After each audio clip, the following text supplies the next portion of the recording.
Good morning, good afternoon, good evening, wherever you may be joining. Welcome to another episode of Becoming Awesome. I'm your co-host, Ray Thomas, and I have my incredible colleague, Jenna Last, with me. Today's going to be interesting, Jenna, because it's kind of like going back full circle for me from where I started here at AWS. We're going to be bringing on a team from WWSO, our worldwide specialist organization. So again, it's going to bring a lot of flashbacks. Can't wait to talk to our colleagues and whatnot. So how are you doing, Jenna? Good. It seems a little sentimental for you, my friend Ray. So I hope you don't shed any tears as we have this conversation. I'm looking forward to learning. I have never, in my time with AWS, I have worked with many teams, but I have never worked with the worldwide specialist organization. So I'm very much looking forward to learning about it. I'm really curious if it's harder to recruit because of the specialty factor, or if it's actually easier because they know exactly what they're looking for. So that's going to be where my antennas are as I listen to the conversation today. And I'm excited that we also have our colleague in recruiting that's going to help lead it. So may we bring on Karen? Yes, we Hi, can. everyone. And welcome. My former teammate. How are you? I'm doing great, Ray. We actually started in January 2019 together. Yes. And time just flew by. And you're on the sales side. I was on the tech side. We were partnering together. It's like, hey, not as technical. This might be better for your and vice versa. So it was great to just partner and really get to learn what our teams were looking for. So yeah. Give us a little intro to yourself. Sure. So as I mentioned, I started almost 5 years ago, and I came right into the Worldwide Specialist Organization and started off in the compute org, which was really small at the time. That's grown quite a bit as well. Supported compute for 2 years. And then my last 2.5 years, I transitioned still in WWSO, but on the security side of the business. And have had a lot of success there and learned so much in the security space. And that was really my motivation to bring on Brendan Staveley today. He is one of the hiring managers I supported in security. And we had a lot of success. And I would love for him to take a few minutes and introduce himself. Let's get him on. How are you, Brendan? Nice to meet you. Nice to meet you. Hi, Jenna. Hi, Ray. Karen, it's good to see you. Always good. Thanks. This is a great forum. I appreciate the opportunity to participate. But I am in WWSO, or the Worldwide Specialist Organization. I've worked a lot with Karen, and I lead the security specialist team that covers the Americas for AWS. And so that's a team of experts that help customers solve problems in the security space operating in the cloud. So I've been doing this for about 3 years. I've been in tech for over 20 years and always in some form of sales, go-to-market, or leadership role. And about 2/3 of that time has been dedicated to information security. Awesome. Yeah. Maybe, Brendan, you could walk us through what the Worldwide Specialist Organization is. Sure. Defining specialist for us. Great. Yeah. So the Worldwide Specialist Organization solves a problem that many big portfolio companies have. So AWS has a huge portfolio, and then we operate in markets from contact center to compute to all sorts of different things. And there's a lot of depth of expertise needed to advise customers across this diverse set of offerings. And so what the specialist organization does is it augments the core account teams to provide that depth of expertise and to be able to go really deep into things like information security, or like, for example, you were in the compute organization before. Because it's tough for one team to be an expert across all these different services and all these different markets. So we sort of specialize in those areas and help customers.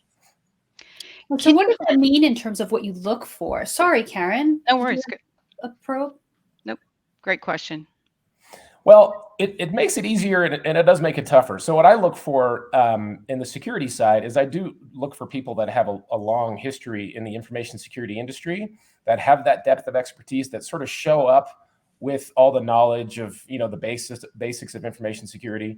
I also really prefer folks that have a long history in sales or go-to-market roles, because fundamentally we're customer facing. We work with customers, we help them solve their problems, and that requires a type of attitude and penchant that's important, and that usually is established when you have those sort of roles.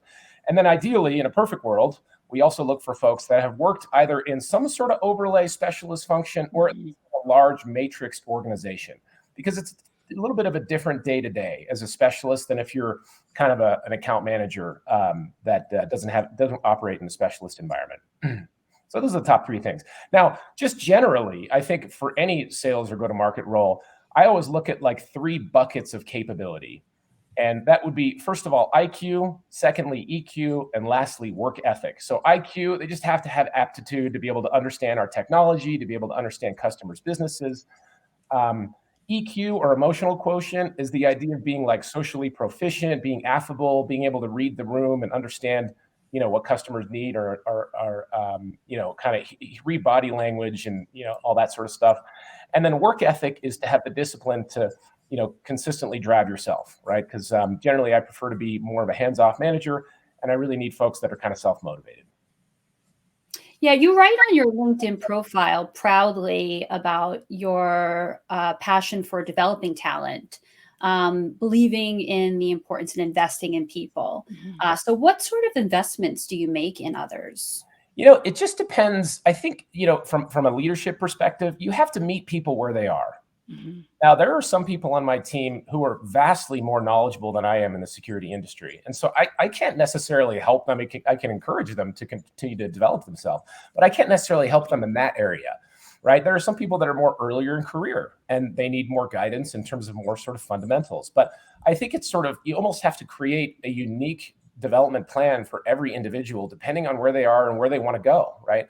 So for example, one person on my team recently, we invested a lot of energy to get her just a fabulous mentor who's a VP at AWS who I'd worked with in the past. And that actually took a lot to get going, because VPs are busy, and generally you have to create a good case to establish that mentor-mentee relationship. And so we created a structure that the VP bought into, where she would have one meeting every month that was going to be an hour, and the mentee would come to the table with specific things that she wanted guidance on, whether it's how do you lead a global team, how do you establish goals, how do you build a culture. And then she would document all her learnings, and at the end of the year, summarize that for the VP and the doc. And so that was an investment I thought was warranted based on where that person was. And some people just need encouragement to continue to be experts and go deep in their domain. So I had another individual that pursued a certification that I think there was only at the time 3 people at AWS that had the certification that was specific to new security regulations that actually just were released last week. And so it sort of varies across the board. And I think it's important to have that customization with the people you work with.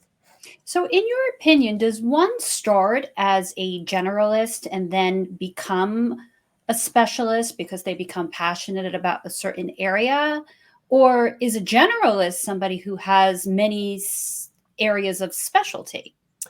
It varies. So for example, in my career, I started in a company that just did information security and nothing else.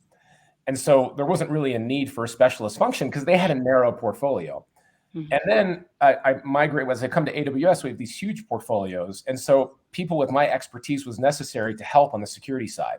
And so that was my journey. I've also worked with people who started as generalists, but were passionate about a particular subject matter. And then they pursued learnings in that subject matter and then kind of evolved into a specialist role. So it can happen both ways. Yeah, that's nice. Yeah. It's interesting. I remember when I supported WWSO, and we were always trying to explain the difference between generalists and specialists. So one of my colleagues had an analogy. He said, you have a physician and you have a surgeon. Now a surgeon can be a physician, but a physician cannot be a surgeon. And then kind of clicked for some people. What are your thoughts about that analogy? I think shout out to Eric on that. Yeah. Shout out to Eric for that one. Yeah, that's a good one. No, I think it's, there's lots of different professions that have some sort of specialist function, and the one everyone's going to resonate with is medicine, right? You've got a GI doc, and then you've got a general practitioner, et cetera. And I think that rings true in sales and go-to-market, where you have people that represent kind of a broad portfolio and are kind of an inch deep usually, or at least that's kind of the expectation. And then you have folks, okay, we have a project that really requires this depth of expertise. You bring in the expert, and then we kind of address that depth of expertise, usually with a unique persona in the customer that also has that, because customers have the same thing, right? They have people that are, generalist in IT or in business, and then they have folks like, I just do this real narrow part within the cloud security domain, and that's how we kind of match up.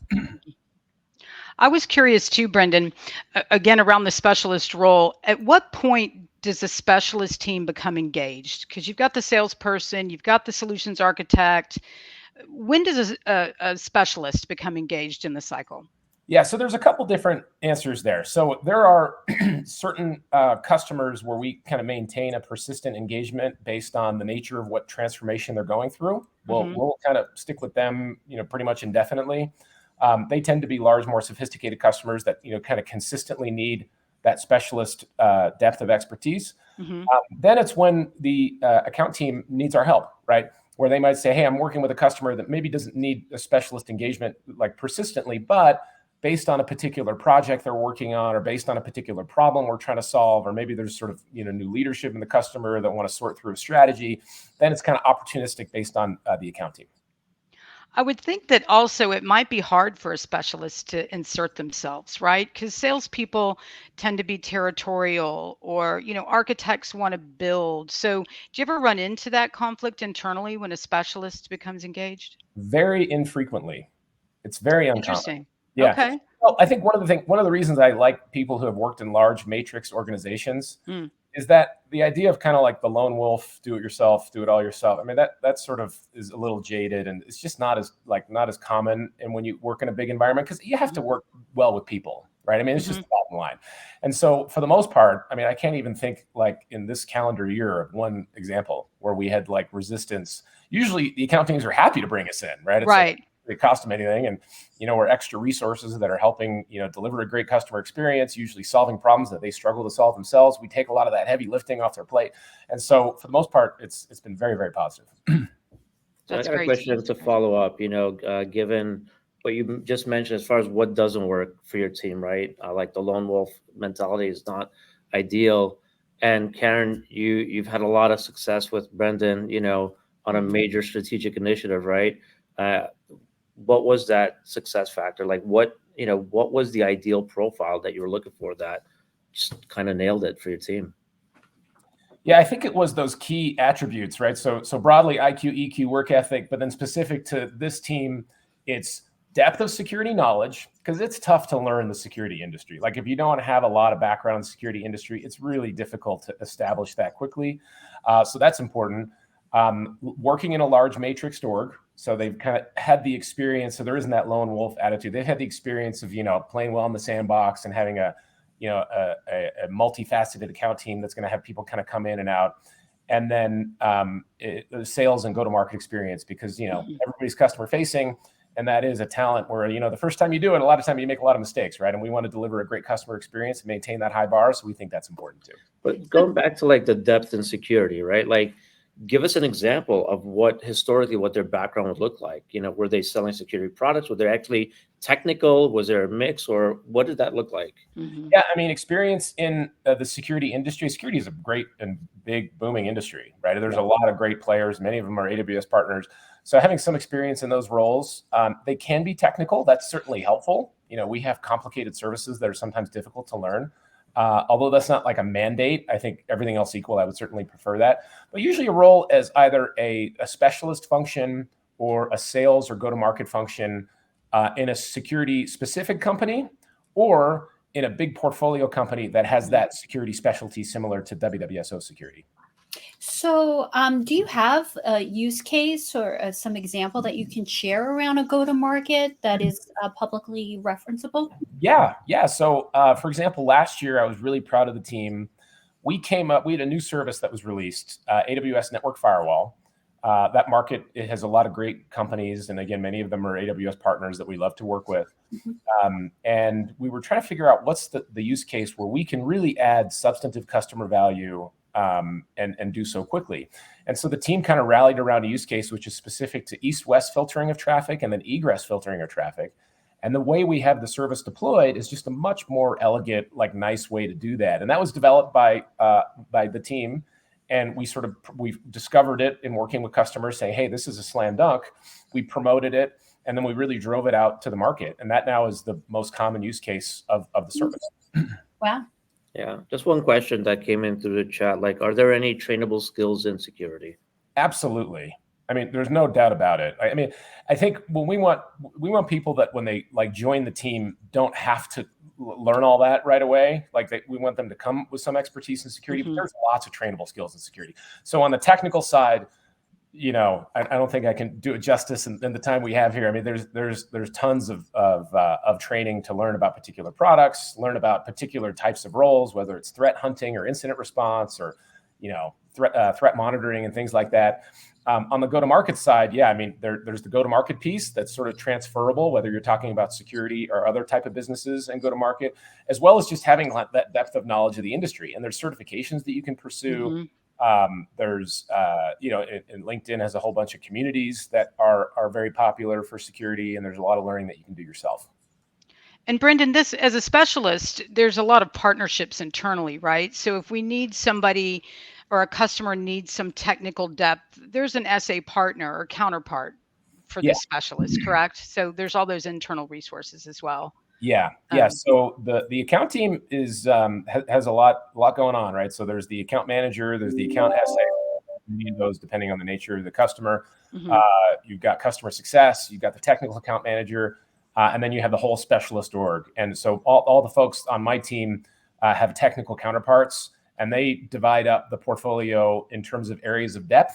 And we have 3 domains. So and like each security SA kind of picks one that they become really deep in. And that's how we cover, you know, the broad portfolio that we have. Awesome.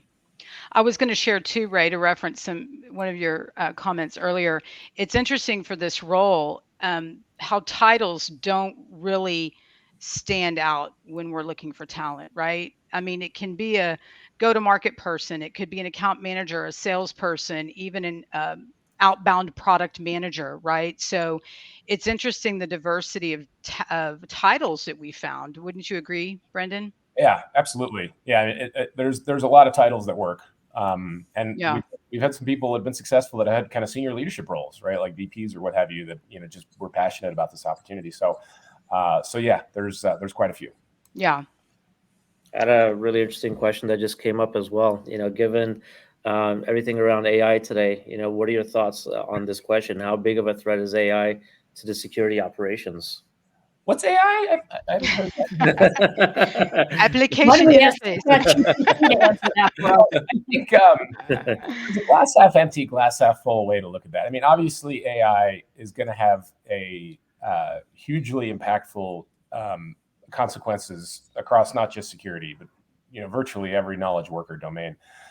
In security, I think there's a ton of upside because we can use AI to help kind of like speed through a lot of that processing that today is a lot done manually, to make security assets and folks in security organizations more productive.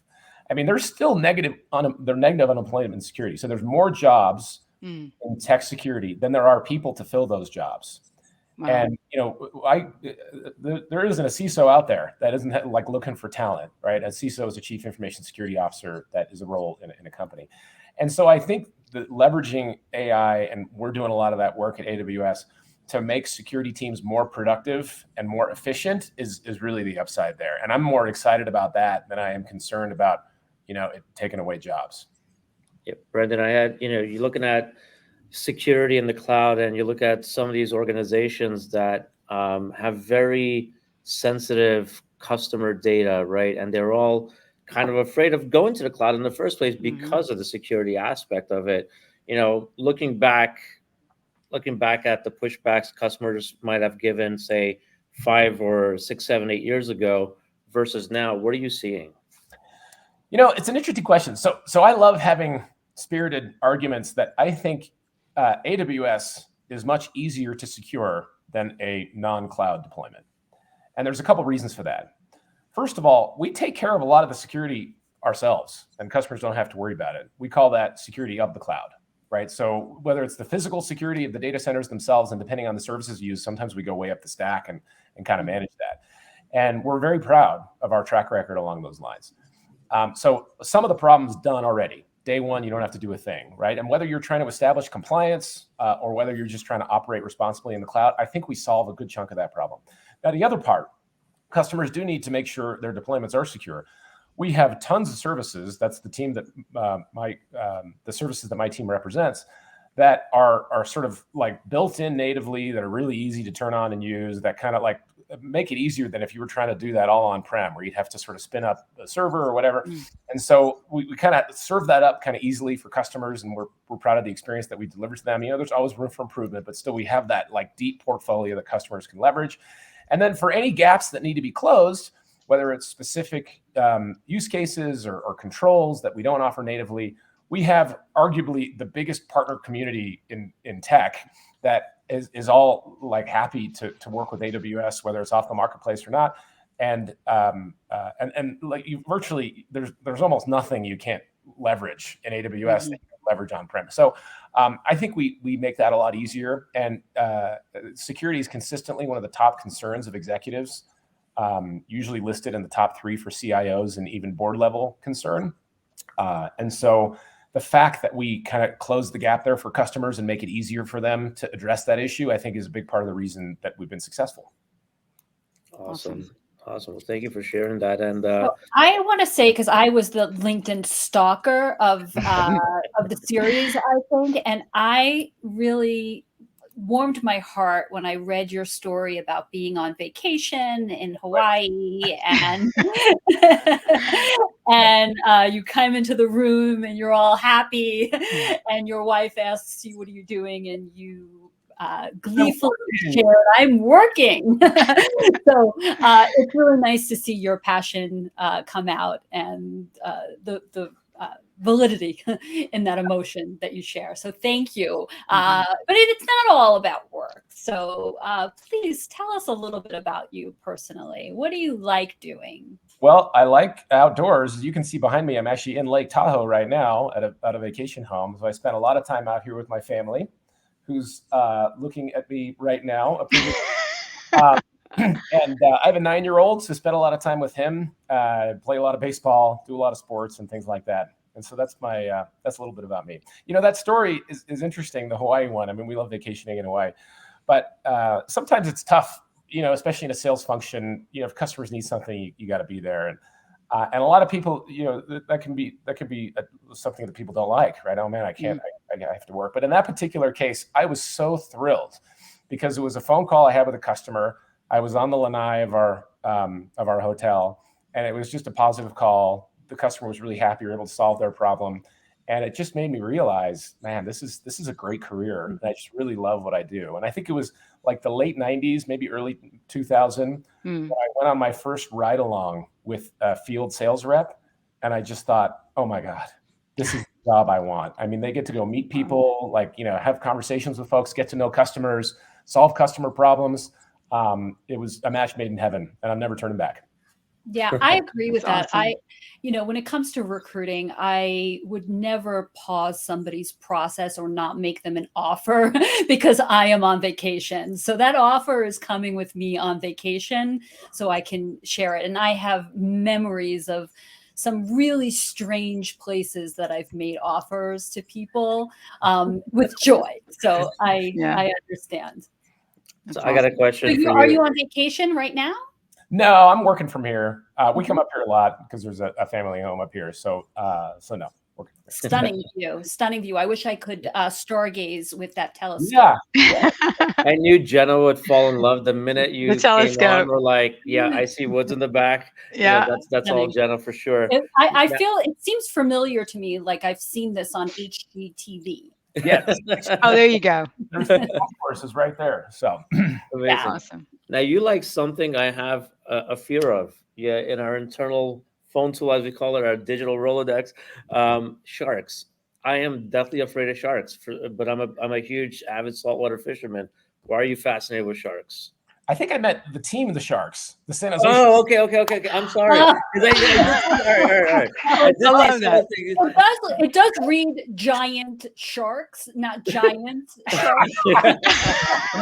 I'm I'm like, I'm going tuna fishing next Sharks. Monday, and I fear like the Hey. shark is gonna come and grab the tuna right when it's where I our hands love are it.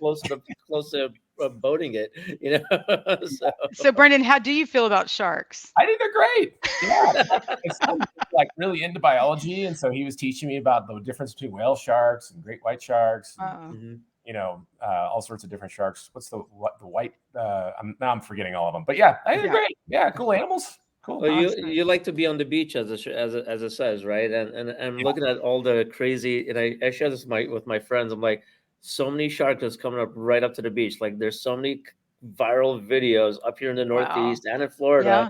where you Yeah. see people right there and just massive fin just going right in between them. And for me, I'll only go in ankle deep these days because I Yeah. just want to run the hell out. I was on Monterey Coast recently, and we saw I think it was a seal that just swam like right, you know, not even like Wow. 6 feet in from the shore. I mean, if my dog was off leash, he would have probably run after it. But yeah, we love that nature. The beach is a great place to be. Yeah, I couldn't agree more. I love the beach. I just will go in ankle deep because I love the sound of water. The sunrise and the sunsets on open water is just something I can never get enough of. And they also call it blue therapy for those that don't know. You know, like just being in front of water for 15 Yeah. minutes a day really changes your mood and makes it much more calmer and much more positive. So that's just a little tip there. Yeah, we have a fan too. Chrissy P08 is a one-upping you, Ray. So this is a real treat because we're learning. We didn't mention that this is a series for the month where Karen is bringing us many leaders across worldwide specialty organization. So Karen, anything else you want to share as a sneak peek for next week or for the upcoming weeks? Yeah, absolutely. It's really an extension of Brendan's peers, if you will. So next week we're going to talk more about customer success within WWSO. And then continuing on more around program managers within WWSO. So there's a lot of exciting things to come to just complement off the last call. Yeah, So, well, thanks looking for forward to that. the sneak peek on that. So people come back with questions. It's a chance to really get to see the merchandise assortment of roles and leaders across a particular division. Brendan, actually, before we let you go, we only have like 2 minutes left.